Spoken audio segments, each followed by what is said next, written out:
श्रीराम जय जय राम. कोणत्याही कृतीत हेतू शुद्ध पाहिजे. तमोगुण हा तिन्ही गुणात जास्त जड असल्याने त्याचा परिणाम या जगामध्ये लगेच दिसून येतो. दुष्टबुद्धी हा तमोगुणाचा परिणाम आहे. परंतु भगवंताच्या नामाने बुद्धी स्वच्छ करण्याची सोय माणसाच्या ठिकाणी आहे. यासाठी पुष्कळ नामस्मरण करावे, म्हणजे सत्वगुणाचा उदय होतो आणि बुद्धी शुद्ध बनते. देहाला कष्ट दिले म्हणजे भगवंत वश होतो हे काही खरे नाही. तसे जर असते तर रस्त्यात उन्हामध्ये खडी फोडणाऱ्यांना भगवंत लवकर वश झाला असता. भगवंताचे लक्ष आपल्या देहापेक्षा मनाकडे असते. आपल्या मनामध्ये प्रापंचिक हेतू ठेवून भगवंताच्या नावाने उपवासासारखे कितीही कष्ट केले तरी ते पाहून लोक फसतील, पण भगवंत फसणार नाही. आपण जसे बोलतो तसे वागण्याचा अभ्यास करावा. परमार्थामध्ये ढोंग फार बाधक असते. प्रापंचिक गोष्टीकरिता उपवास करणे ही गोष्ट मला पसंत नाही. उपवास घडावा यात जी मौज आहे ती उपवास करावा यामध्ये नाही. भगवंताच्या स्मरणामध्ये इतके तल्लीन व्हावे की आपण नेहमी त्याच्या जवळ वास करतो आहोत असे मनाला वाटावे. मग देहाने अन्न खाल्ले म्हणून कुठे बिघडले. याउलट आपल्या चित्तात भगवंताचे नाम नसताना आपण देहाने पुष्कळ उपवास केले तरी अशक्तपणाशिवाय दुसरे काही पदरात पडणार नाही. काही लोक वेडे असतात.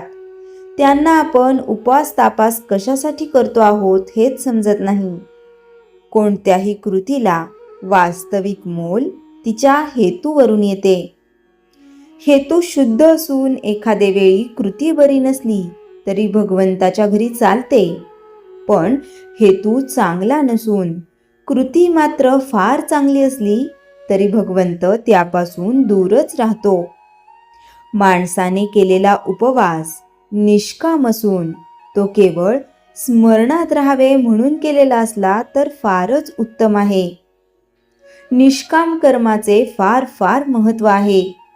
भगवंतासाठी भगवंत हवा अशी आपली वृत्ती असावी.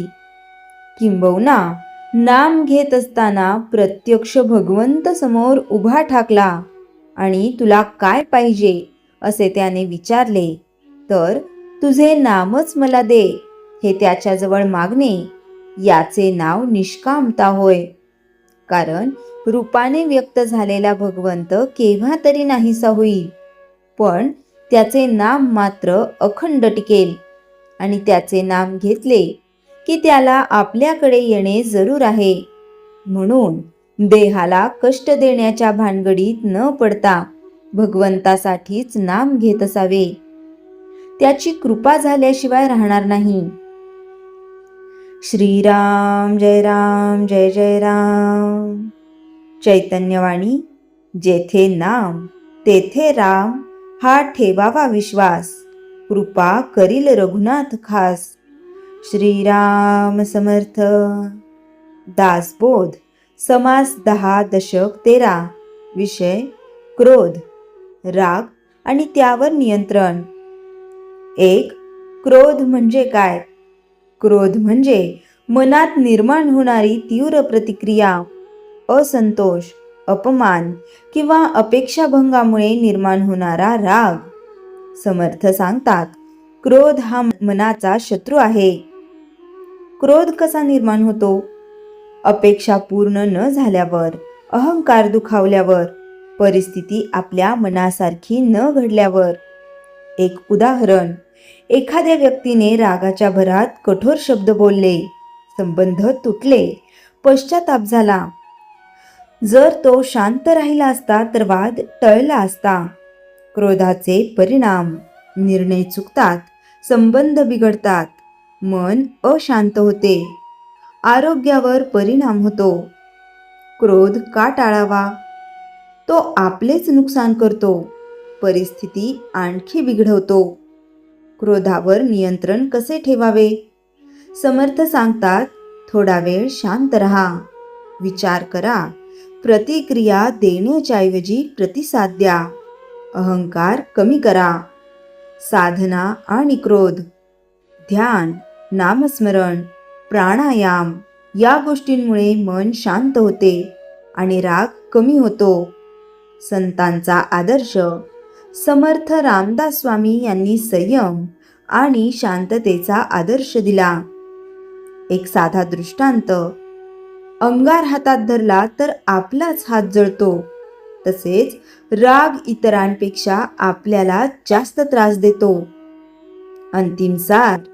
समास 10:13 आपल्याला सांगते, क्रोध टाळा, शांतता ठेवा, विवेकाने वागा आणि संयम पाळा. असे जीवन जगणारा मनुष्य शांत, संतुलित आणि आनंदी होतो. श्रीराम समर्थ. दासबोध. समास 10:14 विषय अहंकार आणि त्याचा त्याग. अहंकार म्हणजे काय? अहंकार म्हणजे मीच मोठा ही भावना, स्वतःला श्रेष्ठ समजणे, इतरांना कमी लेखणे. समर्थ सांगतात, अहंकार हा आध्यात्मिक प्रगतीचा सर्वात मोठा अडथळा आहे. अहंकार कसा निर्माण होतो? ज्ञानाचा अभिमान, संपत्तीचा अभिमान, पद आणि यशाचा गर्व. एक उदाहरण, एखादा माणूस यशस्वी झाला, तो नम्र राहिला तर लोक त्याला आदर देतात, पण अहंकारी झाला तर लोक दूर जातात. अहंकाराचे परिणाम. संबंध बिघडतात, शिकण्याची वृत्ती कमी होते, मन अस्थिर होते, पतन होते. अहंकार का टाळावा? तो सत्यापासून दूर नेतो, स्वतःचे नुकसान करतो. अहंकार कसा कमी करावा?